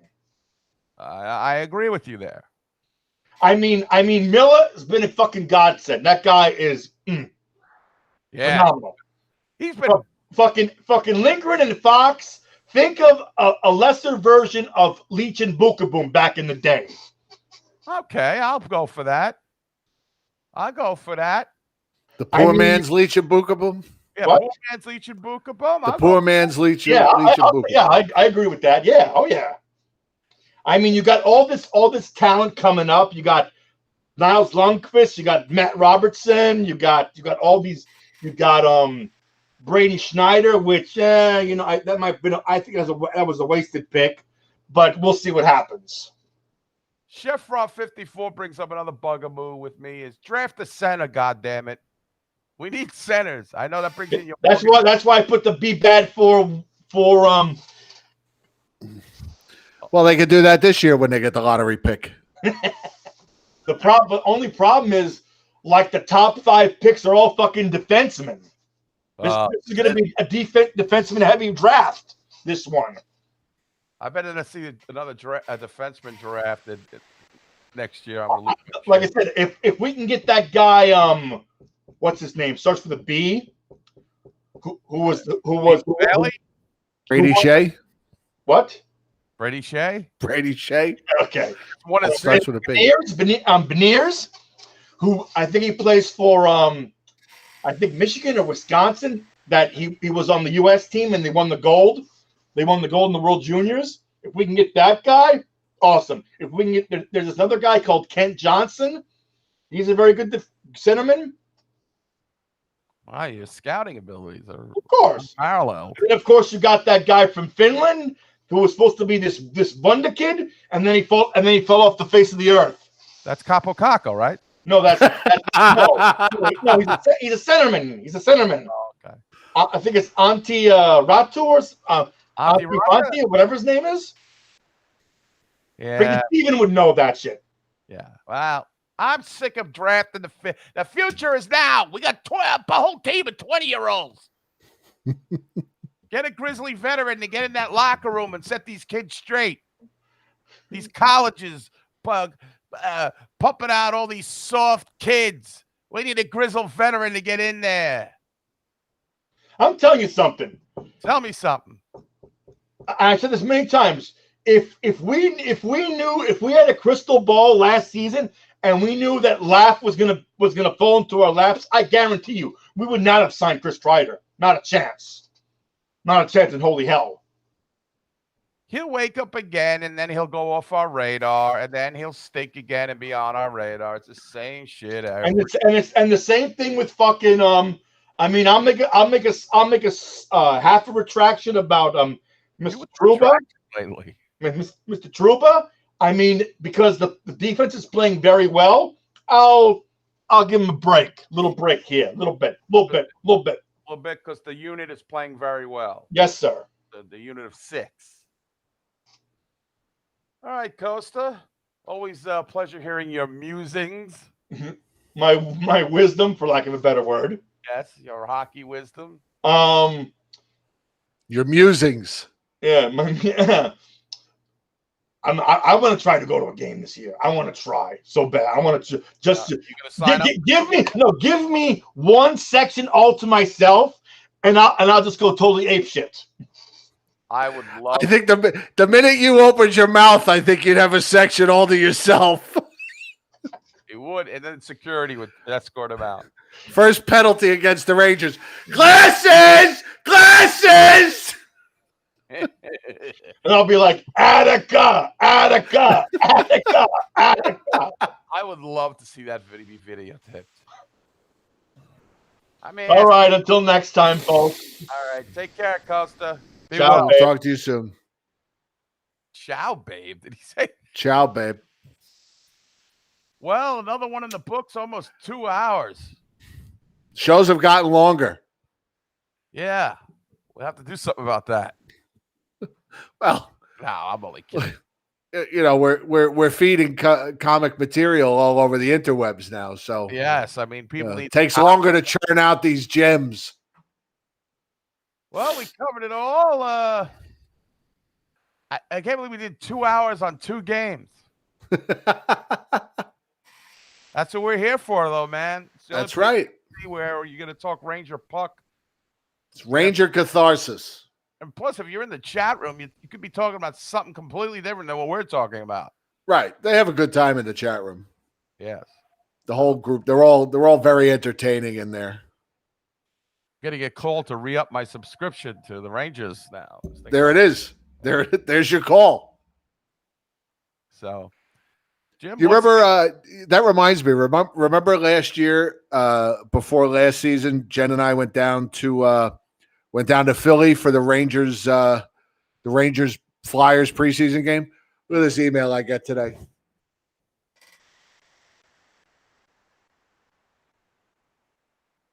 No better time to join the Flyers. My own account. I have my own account executive with the Flyers, Jessica Beer. Wow. Now, I know this girl's just doing a job, but I'd love to send her a reply.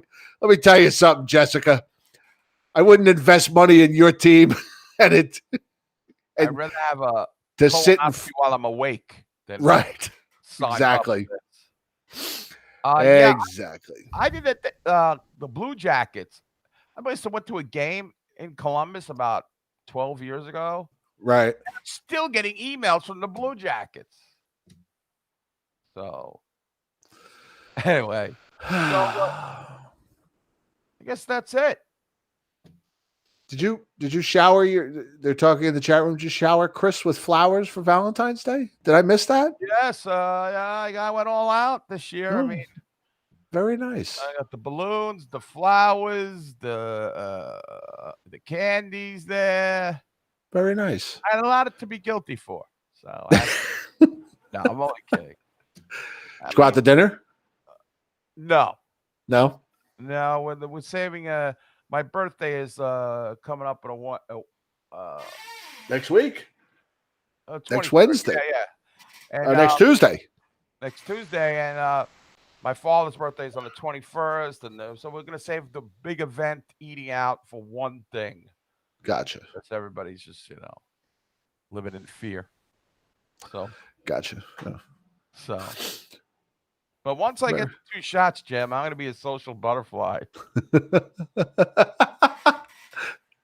What's we can have a viewing party. Just the vaccinated. Just the vaccinated. No, we couldn't do that. Well, I will tell you one thing. Well, we could have it as Costa said, we could have a tailgate party with no TV and listen to the game on radio. Right. The non-viewing viewing party. Actually, we could do we could have a viewing party and we'll test everybody on the way in anally. We'll do the anus swab test that they're doing in China. Ew. I don't want to see anybody's anus, no less than people in this group.